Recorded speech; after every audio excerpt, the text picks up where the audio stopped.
আচ্ছা, তোমরা কি এই ফলটাকে চিনো? কখনো খাইছো?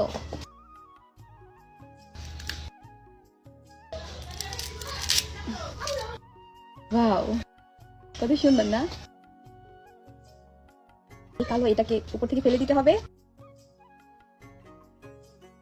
এটা হচ্ছে লিচুর আঠির মতো দেখতে। এটাও খাবা না, এটাও খাওয়া যাবে না।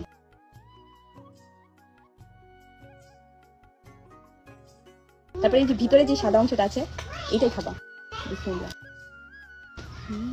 খাবা বাবা, না মজা, মজা না?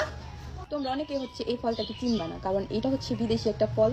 আর হাতে গোনা 2-4 জন চিনতে পারো, তারা অবশ্যই কমেন্ট বক্সে নামটা বলে যাবা যে এই ফলের নামটা কি। অসম্ভব সুন্দর। আমাদের কাছে একটা মাত্র ফল ধরছিল, আর সেটাই আমি এখন পারলাম, পেরে তোমাদের সাথে ভিডিও শেয়ার করলাম। কেমন লাগলো ভিডিওটা? অবশ্যই লাইক কমেন্ট শেয়ার করে আমার সাথেই থাকবা। আল্লাহ হাফিজ।